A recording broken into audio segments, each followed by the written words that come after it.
மாண்புமிகு உறுப்பினர் ஜவஹர்லால். மாண்புமிகு பேரவைத் தலைவர் அவர்களே, 5 ஆண்டுகள் மிக சிறப்பான ஒரு ஆட்சியை நம்முடைய மாண்புமிகு முதலமைச்சர் அவர்கள் தந்திருக்கிறார்கள். இந்த ஆட்சியினுடைய கொள்கை முழக்கம் எல்லோருக்கும் எல்லாம் என்று முதலமைச்சர் அறிவித்தார்கள். இந்த எல்லோருக்கும் எல்லாம் என்பது, அதை நான் வெறும் வார்த்தையாக பார்க்கவில்லை. அது இந்த ஆட்சியினுடைய செயல்திறனுடைய ஒரு வெளிப்பாட்டு கொள்கை முழக்கமாக நான் பார்க்கிறேன். ஒன்றிய அரசாங்கத்தினுடைய வெறுப்பு அரசியலுக்கு எதிராக அமைதி அரசியலை, வளர்ச்சி அரசியலை, சமூக நீதி அரசியலை வழங்கிய சிறப்பு நம்முடைய மாண்புமிகு முதலமைச்சர் முத்துவேல் கருணாநிதி ஸ்டாலின் அவர்களை சாரும். A politician will think about next election. A statesman will think about the next generation. ஒரு அரசியல்வாதி அடுத்த தேர்தலை பார்ப்பார். ஆனால் ஒரு ஸ்டேட்ஸ்மேன், ஒரு மிக சிறப்பான மதிநுட்பம் மிகுந்த மக்கள் தலைவர் அடுத்த தலைமுறையை பற்றி சிந்திப்பார் என்று சொல்வார்கள். நம்முடைய மாண்புமிகு முதலமைச்சரை நான் வெறும் ஒரு அரசியல் கட்சி தலைவராக, முதலமைச்சராக பார்க்கவில்லை. இந்த 5 ஆண்டு காலம் திராவிட முன்னேற்ற கழகத்தினுடைய ஆட்சி, திராவிட மாடல் ஆட்சி தமிழ்நாட்டின் அனைத்து தரப்பு மக்களுக்கும் செய்திருப்பதை பார்க்கும்போது அவர் நிச்சயமாக இந்தியாவின் முதலமைச்சர்களிலே மட்டுமல்ல, ஒட்டுமொத்த அரசியல்வாதிகளிலேயே மிக உயர்ந்த ஸ்டேட்ஸ்மேனாக நமக்கு காட்சி தருகிறார்.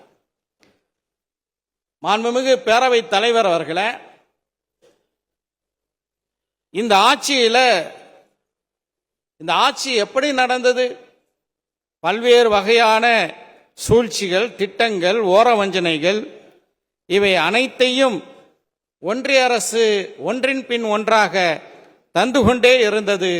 அது அத்தனையும் முறியடித்திருக்கிறார்கள் என்பதற்கு இந்த ஆட்சியினுடைய சாதனைகள் மட்டுமல்ல, அந்த சாதனைகளை பற்றி சாதாரண சாமானிய மக்கள் சொல்லியிருக்கக்கூடிய கருத்துகள் சாட்சியம் பகருகின்றன. கடந்த ஆண்டு செப்டம்பர் 25 கல்வியில் முன்னேறும் தமிழகம், பல்வேறு தளங்களிலே செய்த சாதனைகளை நான் குறிப்பிட முடியும். ஒரு கல்வியாளர் என்பதனால கல்வியிலே செய்த சாதனையை மட்டும் நான் இங்கே மேற்கோள் காட்ட விரும்புகின்றேன். நேரு உள் விளையாட்டரங்கிலே நடைபெற்ற ஒரு பிரம்மாண்டமான கல்வியில் முன்னேறும் தமிழகம் விழா, அந்த விழாவிலே நம்முடைய தெலுங்கானா மாநில முதலமைச்சர் அவர்களும் பங்கு கொண்டார்கள். அந்த நிகழ்விலே பேசிய பயனாளிகள் அவர்களுடைய அனைவர்களுடைய பேச்சும் நம்முடைய நெஞ்சங்களை நெகிழ வைக்கக்கூடியதாக அமைந்தது என்று சொன்னால் அது மிகையாகாது. சாதாரண சாமானிய மக்களும், பக்கத்தில் இருக்கக்கூடிய ஒரு கிராமத்தில் இருக்கக்கூடிய ஒரு பிள்ளை மாவட்ட தலைநகருக்கு செல்வதே மிக கடினமான ஒன்றாக இருக்கக்கூடிய ஒரு சூழல்ல நம்முடைய திராவிட மாடல் ஆட்சியில இந்த சாதாரண மாணவர்கள் தலைநகர் சென்னைக்கு அல்ல, அல்லது இந்தியாவினுடைய தலைநகர் டெல்லிக்கு அல்ல, உலகின் பல்வேறு நாடுகளுக்கு சென்று உயர்கல்வி படைக்கக்கூடிய அந்த வாய்ப்பை கல்வியில திறம்பட அவர்கள் பயிற்சி பெறுவதற்கான ஒரு நிலையை உருவாக்கி தந்தது இந்த ஆட்சி என்று நான் சொன்னால் அது மிகையாகாது. கல்வியில மட்டும் 9 திட்டங்கள், காலை உணவு திட்டம், இல்லம் தேதி கல்வி திட்டம், எண்ணும் எழுத்தும் திட்டம், புதுமை பெண் திட்டம், தமிழ் புதல்வன் திட்டம், நான் முதல்வன் திட்டம் என்று அடுக்கிக் கொண்டே போகலாம். இந்த சாதனைகளை ஒரு காலகட்டத்தில் இந்த சாதனைகள் நிச்சயமாக பேசப்படும். விவசாயத்தில் சாதனை செய்ததை பசுமை புரட்சி என்பார்கள், பால் உற்பத்தியில் சாதனை செய்ததை வெண்மை புரட்சி என்பார்கள். நான் முத்துவேல் கருணாநிதி ஸ்டாலின் அவர்களின் ஆட்சி காலத்தை கல்வி புரட்சி காலம் என்று வர்ணிக்க விரும்புகின்றேன். பேரறிஞர் அண்ணா அவர்கள் ஒரு முறை சொன்னார்கள், கல்வி பெற துடிப்போருக்கு அவர்கள் ஏழை என்பதால் கல்வி தடைபடாமல் இருக்க ஏற்பாடு செய்வது நல்லெண்ணம் உடையோரின் கடமையாகும் என்று பேரறிஞர் அண்ணா சொன்னார். பேரறிஞர் அண்ணாவினுடைய தம்பியாக, கலைஞருடைய தம்பியாக அந்த கருத்தை சிந்தனை தாங்கிக் கொண்டு செயல்படக்கூடிய ஒரு அரசாக இந்த அரசு விளங்குகிறது. மாண்புமிகு பேரவை தலைவர் அவர்களே, நேற்றைய தினம் பேரவை துணைத் தலைவர் அவர்களே, நேற்றைய தினம் நடைபெற்ற விவாதத்தில் எதிர்க்கட்சி தலைவர் அவர்கள் உரையாற்றும் போது ஒரு கருத்தை சொன்னார். என்ன சொன்னார்? சிறுபான்மை மக்களுக்கு வழங்கப்படக்கூடிய ஹஜ் மானியத்தை இந்த அரசு நிறுத்திவிட்டது என்று அவருடைய பேச்சில் குறிப்பிட்டார். அப்போது கூட நான் அதற்கு பதிலளிப்பதற்காக கேட்டேன், தரவில்லை. இந்த வாய்ப்பை பயன்படுத்திக் கொள்கிறேன்.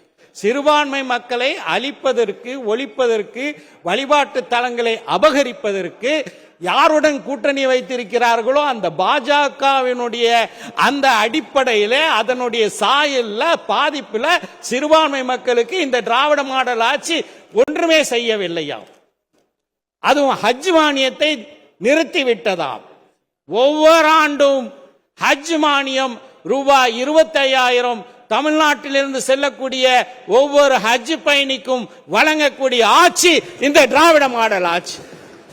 அது மட்டும் இல்ல, அவர்கள் 10 ஆண்டு காலம் ஆட்சியில இருந்தார்கள். தமிழ்நாட்டில தலைநகர் சென்னையில, வேறு பல நகரங்களிலே, மும்பை போன்ற நகரங்களிலே இருப்பது போன்று ஒரு ஹஜ் இல்லம் கட்ட வேண்டும் என்பதற்காக பல கோரிக்கைகள் வைக்கப்பட்டன.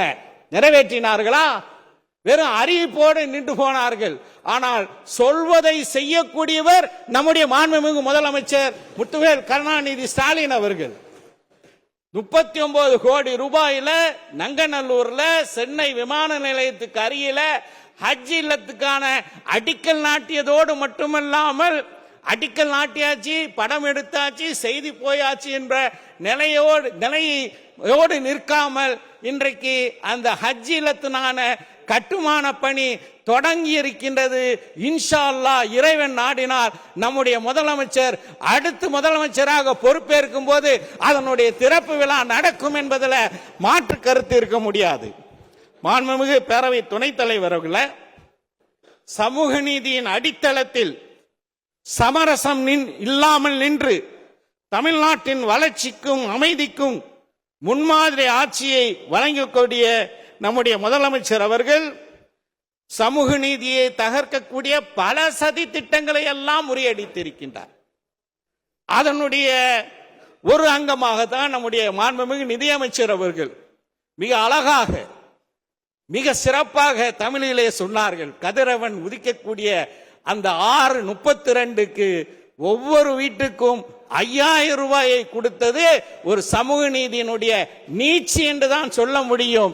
அதை நிறுத்துவதற்கு செய்யப்பட்ட சதி அன்று காலை வெற்றிகரமாக முறியடித்தவர் நம்முடைய மாண்புமிகு முதலமைச்சர் என்பதை இந்த நேரத்தில் சுட்டிக்காட்ட விரும்புகின்றேன். மாண்புமிகு பேரவை துணைத் தலைவர் அவர்களே, வெறுப்பரசியலால் பாதிக்கப்படக்கூடிய சிறுபான்மை சமுதாயத்தின் பிரதிநிதியாக நான் சொல்கிறேன், தமிழகத்திற்கு மட்டுமல்ல இந்தியாவிற்கே தலைமை தாங்கும் வல்லமை வாய்ந்த தலைவராக நம்முடைய மாண்புமிகு முதலமைச்சர், திராவிட முன்னேற்ற கழகத்தினுடைய தலைவர் விளங்குகிறார்கள் என்பதுதான் உண்மை. இந்த 5 ஆண்டு காலம் மிக சிறப்பான ஒரு ஆட்சி. இந்த 16வது சட்டமன்றத்திற்கு நான் வருவதற்கு வழிவகுத்த திராவிட முன்னேற்ற கழகத்தினுடைய தலைவர் அவர்களுக்கும், தோழமை கட்சி தலைவர்களுக்கும், பாபநாசம் தொகுதி மக்களுக்கும், நல்ல வாய்ப்புகளை தந்த நம்முடைய மாண்புமிகு சபாநாயகருக்கும், துணை சபாநாயகர்களுக்கும், நம்முடைய தலைமைச் செயலாளருக்கும், இதர அரசு அலுவலர்களுக்கும் மாண்புமிகு அமைச்சர் பெருமக்களுக்கும் அனைத்து சட்டமன்ற உறுப்பினர்களுக்கும் எனக்கு உறுதுணையாக இருந்து பல்வேறு வகையில் எனக்கு உதவி செய்து கொண்டிருக்கின்ற மணப்பாறை சட்டமன்ற உறுப்பினர் மனிதநேய மக்கள் கட்சியினுடைய பொதுச் செயலாளர் ப. அப்துல் சமத் அவர்களுக்கும் என்னுடைய மனமார்ந்த நன்றியை இந்த நேரத்தில் தெரிவித்து விடைபெறுகின்றேன். நன்றி.